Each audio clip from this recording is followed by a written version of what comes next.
Hey, it's Mazzy here, and I thought I would do the state of vinyl record buying in 2022. This is going to be a little bit of a historical perspective of from the mid 70s to now, because my history, those of you who have been watching my channel know that I was in the record business from 1973 to about 1980, from all through college, from working in record stores to managing a couple of record stores to working for a couple of record labels. And then I ended my record business career, but I kept on buying records. And there's a lot of discussion now about the price of records, the quality of records, where to buy records, and it's a lot to cover. And this really almost should be a ongoing discussion or a group discussion. And maybe sometime I'll expand this with whether it be a Four Corners with my buddies in the vinyl community or some other one-on-one or something in perspective. I'd like to do a perspective of the retail market today versus what it was like back then, because there's a lot of people who out there, and I read the forums and I watch your videos as well as me pontificating, giving my opinions on record buying, record collecting, for new and used records, and the price of records today and how expensive they are, and the quality of records where there's all this non-filler warpage or bad shipping from Amazon or wherever you get your records online. Now, this video is obviously my personal opinion, and it's coming from the perspective of an American, of prices and service and buying in the United States. And I know that's a whole other heated discussion, why records are so pricey in the UK, shipping from the US, in Canada, Australia, and even in Cleveland. Sorry, Cleveland, or Florida. Pick one. Pick one country that I can ridicule, one city I could ridicule, not Cleveland, certainly. Florida, maybe, and parts of Texas, except for, we'll leave out Austin. Come on, smile a little bit. So let's talk about this. I've said before in my memories videos, and this is not that, although there will be some memories. I worked in the record business, my first record store job when I was 19, 1973, a California chain called the Warehouse Records. And I want to show a couple of records. I'm going to show this. This was something I got out of the Coleman collection, although I did have this record. This was the first Frank Zappa record to come out while I worked in record stores in 1974. And I'm showing this particular copy because it has the sticker from the Warehouse. And Coleman and I would listen to this record in the store all the time. And this was selling for $4.25 in 1974.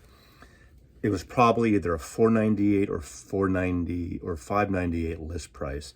Stores like the Warehouse, Tower Records, Record Factory that I worked for, obviously in Southern California, there's Licorice Pizza and Rainbow Records and Tower Records, as I said, obviously, and Peaches and a lot of Sam Goodies around the country.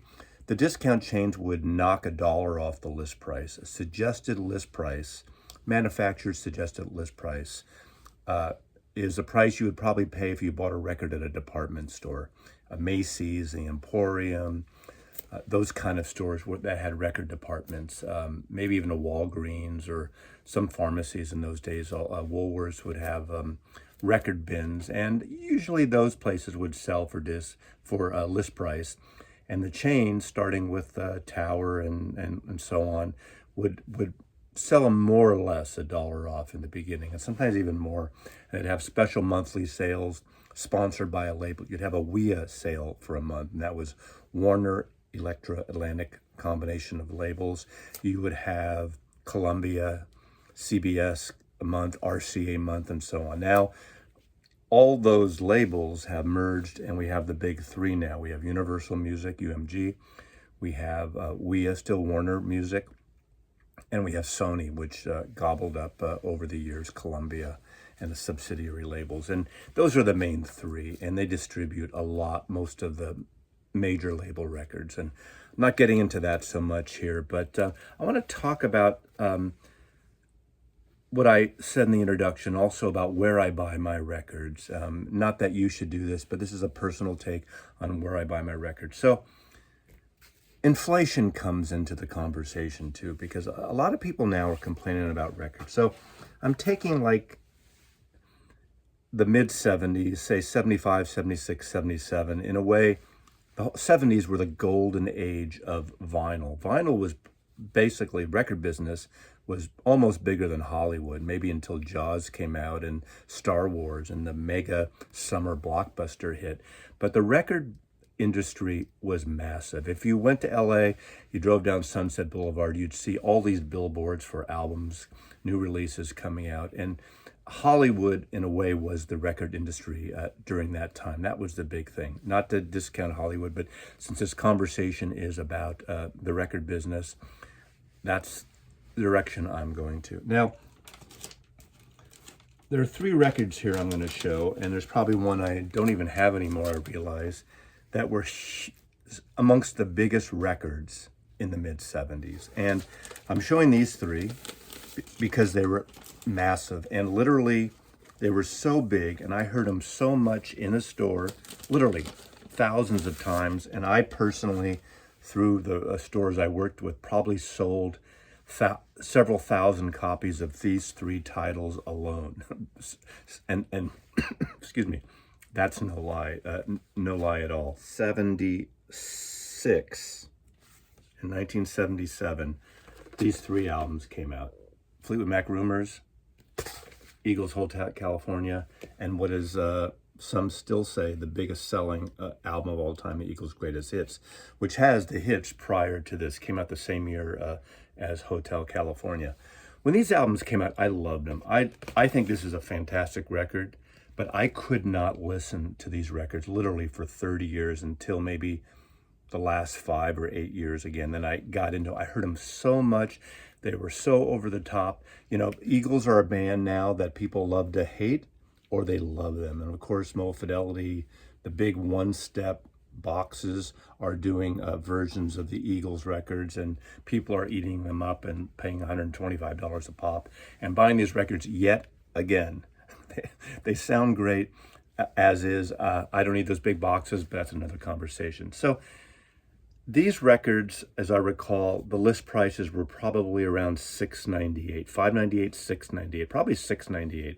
So $7, which means they sold for about $6. Maybe a little less occasionally. Maybe you could get them for $5.50. So this is a $6 record. This is a $6 record. This is more or less a $6 record in 1977, 78. We made, at least in California, minimum wage at that point, someone's going to find the exact amount, was about $2.75 an hour. $2.75 an hour.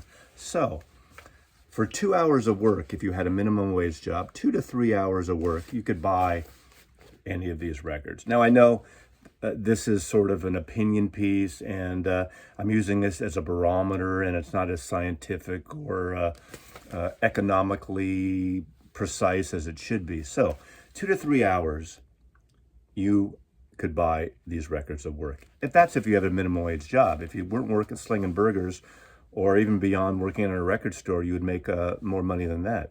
Obviously, in college, I was going to college. College for me at San Francisco State University in the 70s was about $250 to $275 a semester for everything. My apartment with Jazz Shit Brooks was $250 a month. I paid $125 a month, my share, for an apartment in San Francisco. Now, everything is out of whack now, what we pay in the major cities, and that's from my perspective. I can talk about LA and New York and San Francisco and Chicago, and it's outrageous, that whole thing. But that, again, is another discussion.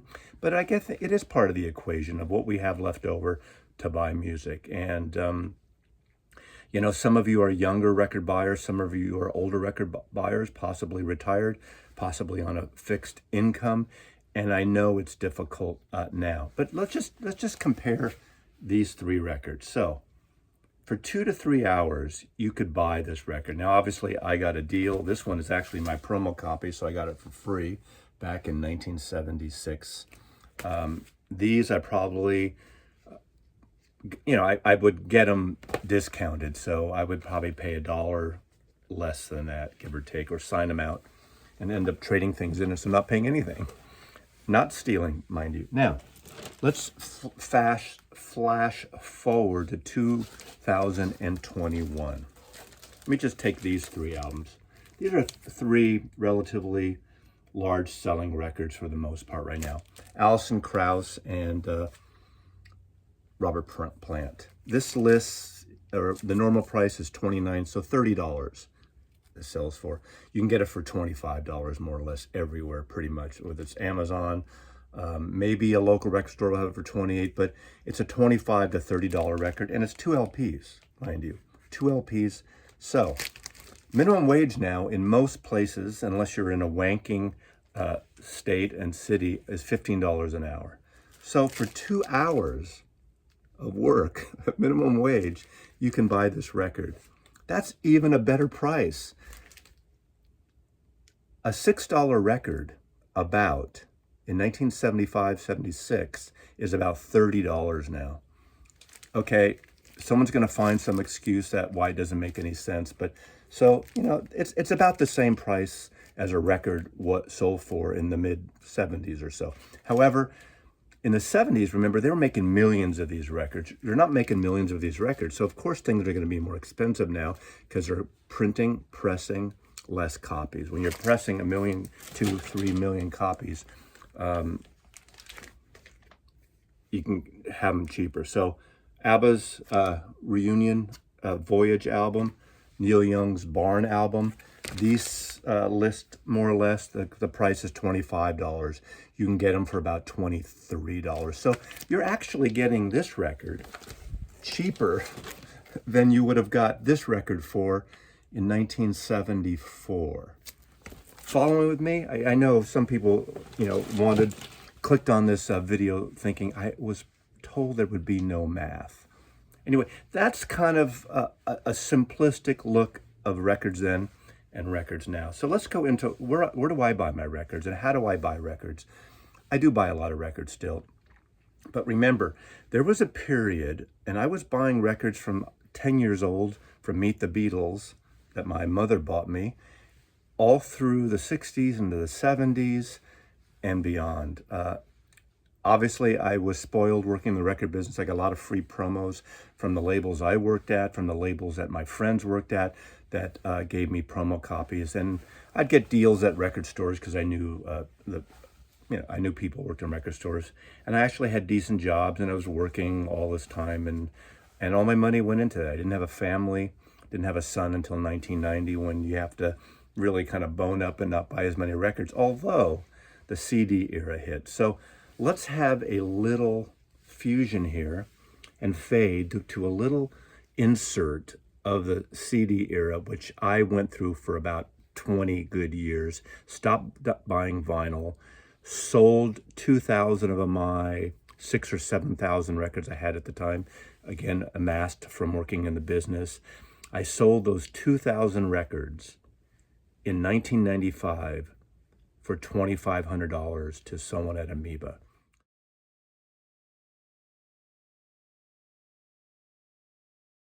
$1985, everything which is turned upside down. And this, probably for those of us of a certain age, was our gateway drug. Dire Straits. Brothers in Arms, Money for Nothing and Chicks for Free. God, talk about, okay. This is a wonderful sounding record. This is all digital, promoted as an all digital recording. It sounded so crisp, so clear, so wonderful. Still sounds good. It's a great record. I love this record. So Far Away, Money for Nothing, Chicks for Free, MTV. Brothers in Arms. That's my favorite song, The Closing. It's a wonderful song. I love Mark Knopfler. I still think their first album is their finest, and that's it. Love it, love it. But this changed it. We all dived in. These came out in the long box. I should have brought one. I do have all my Beatle long boxes still. Why am I holding on to those? I have no idea. They held out until around 87, I believe, a couple years later, 87, 88, till the Beatles CDs came out. Were they testing the waters? Were they saving it? Whatever, it doesn't really matter. But all digital, the finest, the most wonderful format. Everything is perfect. And the soul got sucked out of the sound of music somewhat. Now, this isn't a debate on the virtues of compact discs and the sounds of compact discs versus vinyl. As you can see, I've dived in pretty heavily. These were $18 to $20. $18 was about the norm for a CD. So by this point in 1985, records were selling for about $8 or $9 in a store, give or take. $8 or $9, $7.99, $8.99, depending on the title. So it's amazing that the record business figured out a way to sell us the same shit all over again. Of course, this wasn't the same shit. This was a new title. But the same shit all over again for twice the price we were paying for records. And they would hold on to that exorbitant price for a number of years. You know what happened? I sold in 1995, 10 years later, a third of my record collection at the time, or, about, what, $1.50 a record? God damn it. And I kept buying CDs. I jumped in, for the most part, all in on compact discs for about 20 years. I ordered them, online occasionally in the later years, but I was going to Tower Records. I was going to some of the independents.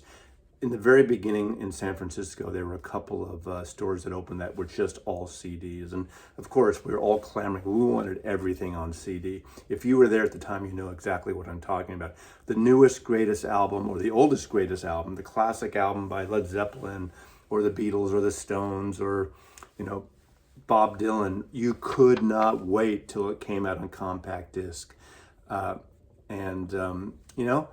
It's a different world right now. I hardly buy new releases on compact disc. I do buy still, as you've seen in my videos, some box sets and special comp editions that don't come out on vinyl. And I primarily play those downstairs in my vintage system, my JBL 100s, which is ironic. My vintage system is used for compact discs, and my main system upstairs is used for vinyl.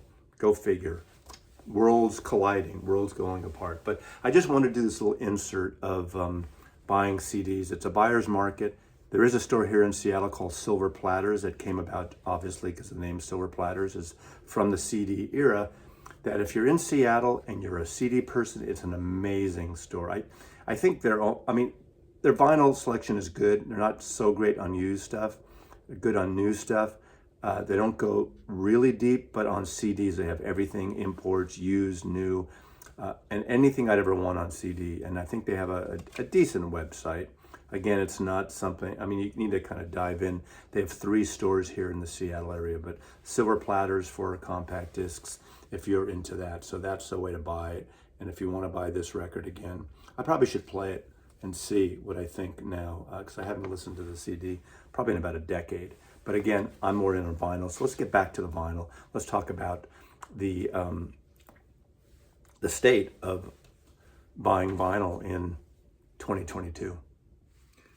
Where do I buy my records? I buy my records everywhere, same places you buy your records. Now, let's start with A. I'm not going to go totally in alphabetical order, but A is for Amazon. Amazon gets a lot of bashing, rightly so. And we all, in a perfect world, would like to support our local record stores. And I'm fortunate of living in Seattle. I have about a dozen to 15 record stores, within 15 minutes to a half hour from my house. And I can go, you can get new releases and used copies. And some record stores are more focused on a certain area of music, vinyl or compact discs than other stores. So I'm very fortunate enough where I live, and I have been all my life. On the West Coast, obviously in San Francisco, is a plethora of stores. Not as much as one would think as they used to have down there, but they still have Amoeba Records, which is a major store, and I'm surprised a city like New York, or at least the area, doesn't have something similar to Amoeba. I know there are larger stores around the country. I visited a handful of stores, great record stores. So Amazon.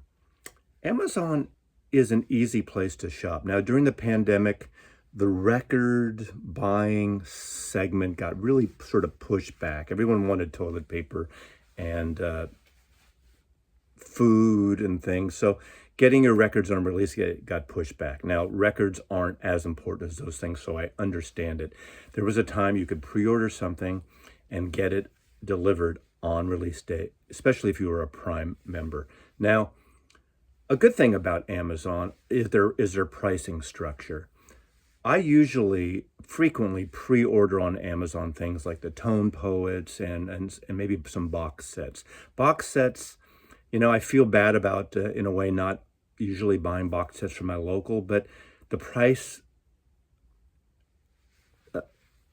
is so different, and it's a vast discount getting things from Amazon or some of these online sales than buying at a local. And unfortunately, locals can't compete with that. What's interesting about Amazon too, and I'm sure a lot of you know this, is if you pre-order, let's say a month or weeks or several months prior to the release date, once it's shown up, you can always cancel it, but you lock in that price. Anytime between the time you pre-order to the time it ships, you will get the lowest price. And I found with Amazon, sometimes the price drops substantially for an hour, for 2 hours, for 5 hours, for literally 5 minutes in some cases. If it drops and you have that pre-order in your cart, actually pre-ordered, and you followed through on a pre-order, you get that lowest price even if it pops up again. So I will always do that. And then what I'll do, I will calendar myself about 5 or 6 days before the release date, reminding me to go check it out. Because maybe I'll find it local, or I'll consider getting it locally, or there'll be some reason for me not to continue with my order at Amazon. Because again, I'd like to support locals, but again, something on a large box set, it's the price is so different.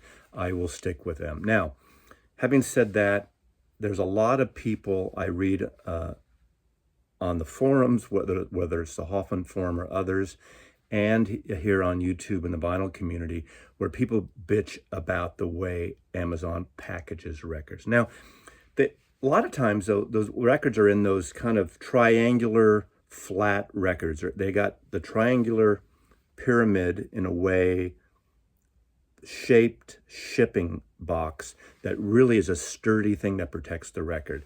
Then sometimes you're thrown into another box with a few air pillows, and that's it, not packed really well. Sometimes the records are literally just thrown in the bottom of the box without anything, and that's like a shit show.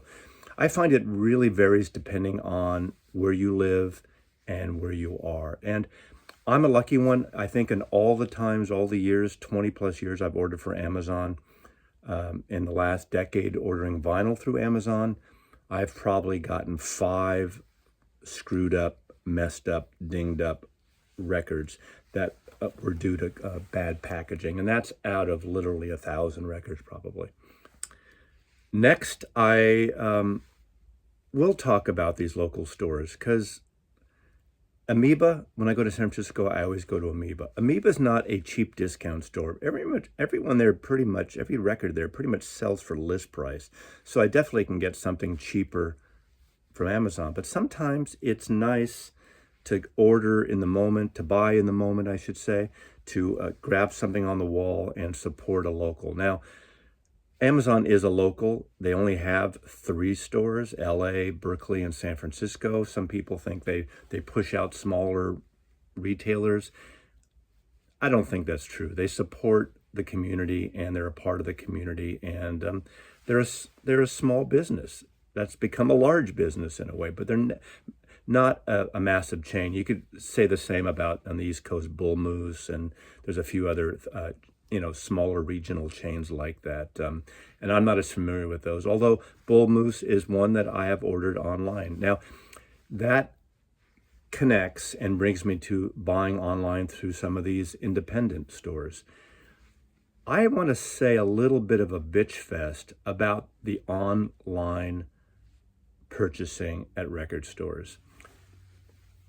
E-commerce is a big part of business these days, and independent stores that don't have a good e-commerce infrastructure and easy buying online through whether it's just a mobile device, a mobile app, are losing out big time. And people need to get with it. They need to get their inventory control together. And I've known this for a number of years. I didn't, just discover this recently, although it was magnified during the pandemic, because I was buying records as a lot of you people. I, had my business was down, but I was still making some money and I wasn't going out to dinner. I wasn't traveling for work.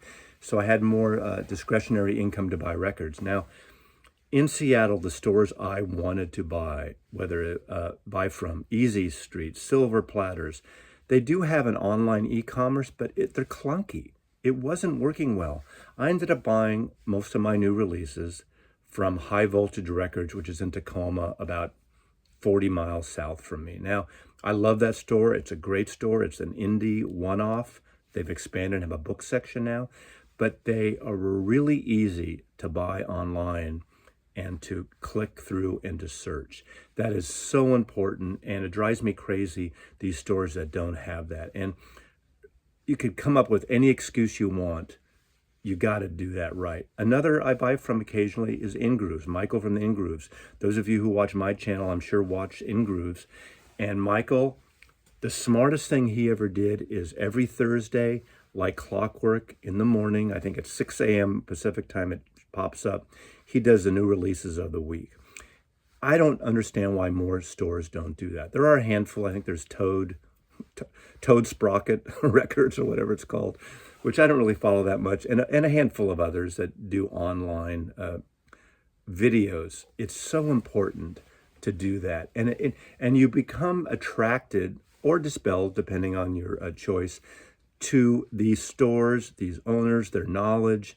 And I think it not only helps their e-commerce, but it helps you have a brand loyalty or a retail loyalty to a store. And Michael from the InGroove in the last 6 months even has improved his e-commerce site. So if they're out of stock on something, you can write your email in there and you'll get a notification immediately when it's in stock. So I think more stores should do this. I don't know why they don't. I don't know why Amoeba doesn't do that. I don't know why Rough Trade doesn't do that. Their sites are so friggin' clunky. And I think, in the end, the stores like InGroove, which is just a local mom and pop really, has expanded nationally and internationally. And people have found him through YouTube and through his e-commerce site. So I applaud him for that. There are several online retailers that I learned of years ago because of their audiophile connection. And two in particular are Music Direct and Acoustic Sounds. Let's talk about Acoustic Sounds first.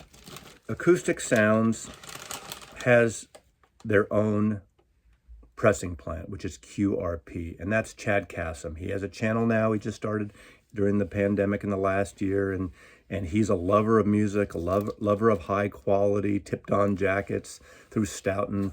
And, he's someone that bought the Classic Records label, the audiophile label, some years ago, and has all those stampers. And when he gets a chance, he will press those records. He puts together the Prestige mono records that are finally coming back in print. Here's one of them, Coltrane's Lush Life. I believe this is a $40, $45 record. Based on what I talked about before, that's on a little higher side. That would probably have been $10 in the mid-70s, but it's an audiophile pressing with an upgraded cover, Stoughton covers, and just amazing audiophile mastering from original tapes. So you're going to pay more for these. But I got to say something about Acoustic Sounds. Acoustic Sounds, I buy a lot of stuff from them. I buy the Acoustic Sounds series.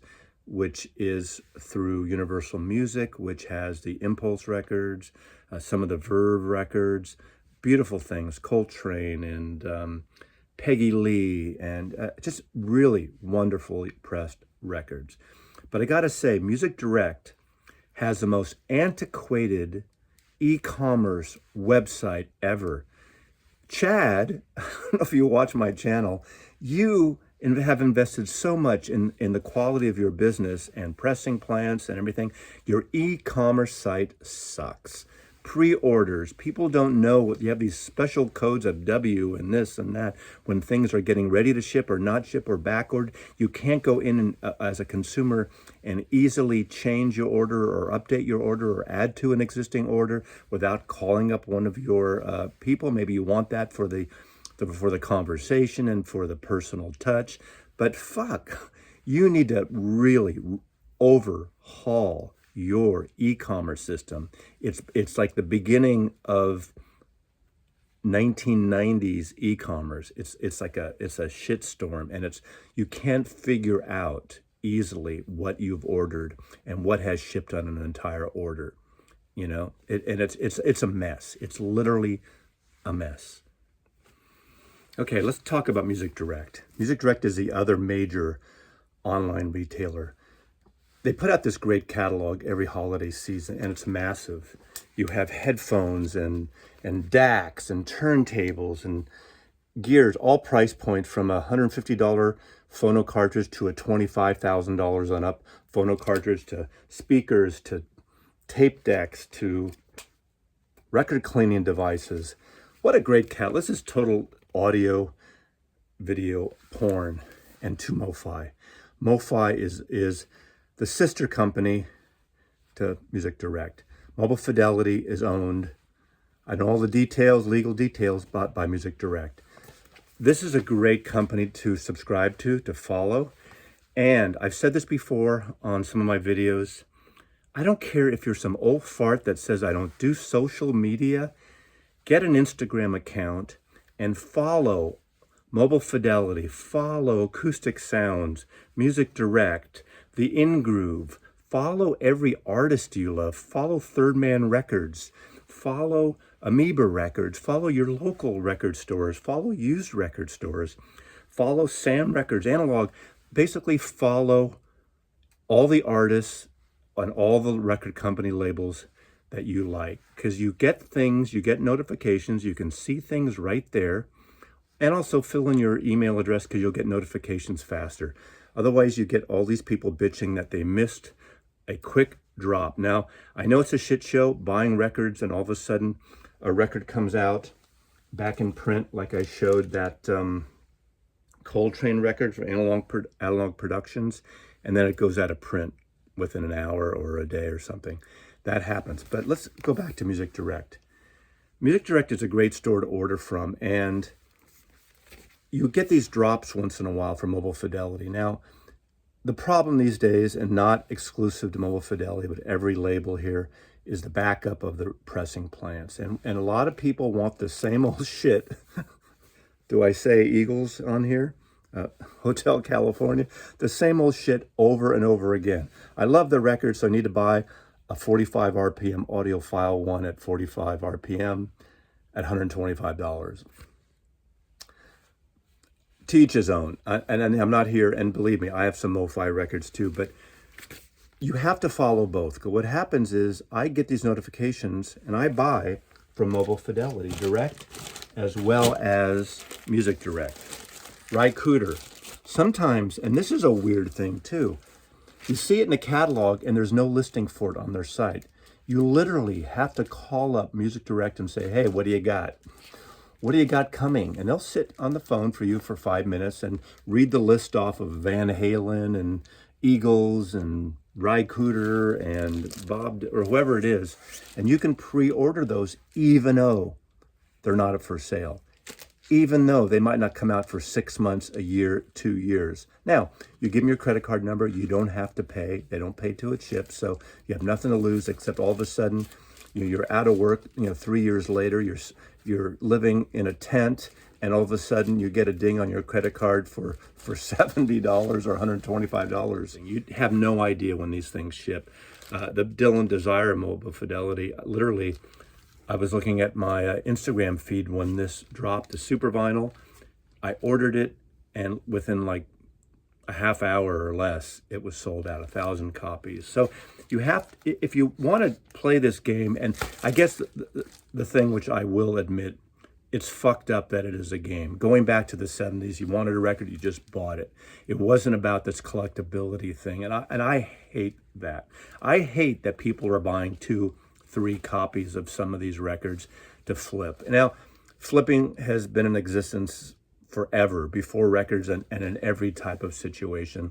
I don't personally like it. I've only resold one record for a lot of money, and that's after I kept it for 3 or 4 months, and I just thought it was going for crazy money, but it was the only copy. It wasn't a backup copy. There's no fucking reason you need a backup copy of records.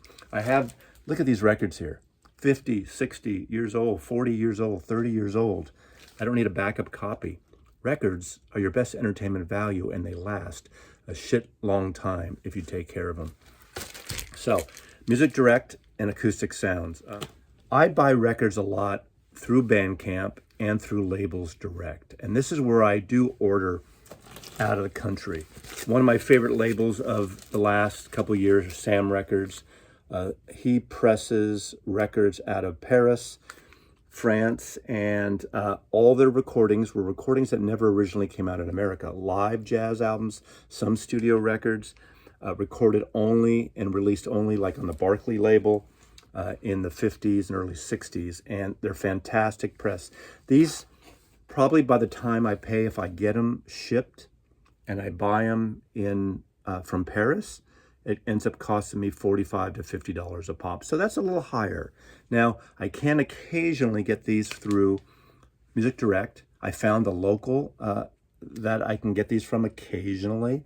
In Grooves has them occasionally for $40, $45.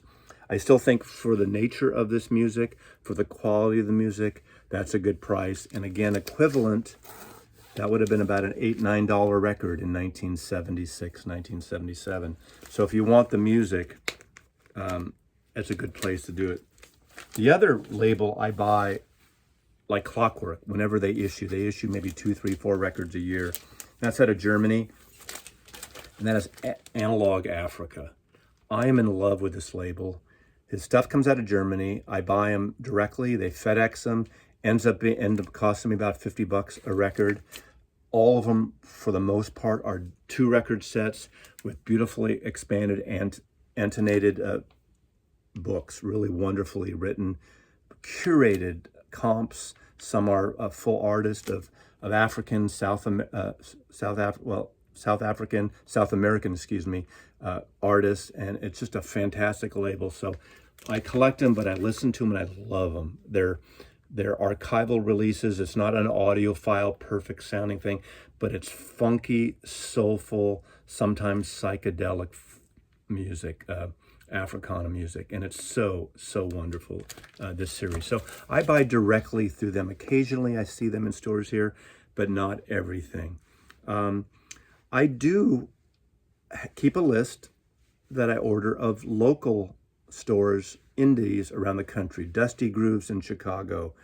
There's a couple of stores in LA. There's up in the New England area. So it's good to research, especially around Record Store Day now, since the day after. Rough Trade is in New York and in the UK, obviously, where you can follow these record stores, again, online through Instagram and through their portals, and keep up with them and buy directly with them sometimes. And lastly, I'll just say, I do buy directly through Discogs, and I do peruse the used bins. Discogs is a great source. I've never had any major problems, and I've never had any major problems. I want to say this in closing. I don't have a lot of issues with bad records. I know people say non-fill, where you have this zipping sound in the records because they're not pressed right, and you get warpage, and you get gouged records. You know, having worked in the records retail in the 70s, we would get a bin 50, 100 records every week of returns of screwed up records. Now, granted, in those days, as I said, they were pressing hundreds of thousands, in some cases millions of copies of a record at various there's a Freudian, record plants around the country. But I would not get a lot of bad records, but we'd get some back. It's the odds. It's an imperfect medium. Now, going back around full circle to the discussion we had at the beginning about Amazon, again, box sets at Amazon, if you have a box set and it's like 6, 7, 8, 10 LPs, you get a bad one. It's hard to exchange records. In the day I worked in record stores, record labels would take back defective records. These days, they hardly do. I feel sorry. I'm sympathetic for retail record stores that can't return product because the labels say, once you buy it, you own it, which I think is bullshit. I think that's almost illegal in terms of consumerism. However, they don't have to sell to that retail store if they're returning too much product. But we were able to return things and we would just get credit back for other things. It's different now, I understand that. But I do order through labels and artist directs occasionally, the Neil Young website, the Paul McCartney website. Now remember, those artist direct portals end up being distributed by the same Universal, whoever distributes Universal, the one-stops, the distribution centers. So it's not Paul McCartney's office or Neil Young's warehouse barn shipping you product. It's coming from the same places. And my only criticism, which I wish they would do better when you order directly, is ship so you get it on or close to release day. I find if I order through McCartney or Neil Young or Radiohead or whoever the label artist, whoever the artist's portal is directly, I always get it later and I see it in my local store, or I can get it on Amazon tomorrow or in 2 days. And the artist websites seem to be at the back of the line, which it seems to me that should be the opposite. If you're supporting an artist, you're maybe buying a bundle with a t-shirt or something, you should get that stuff first, right? Anyway, that's a little bit of my, it's not a rant. This is not a rant. So in the end, thank you for watching. This is the state of buying vinyl records in 2022. Put your comments, your experience. I love hearing from you. Enjoy and support your local, if you have a local, and support the artist directly through Bandcamp. Mazzy loves you.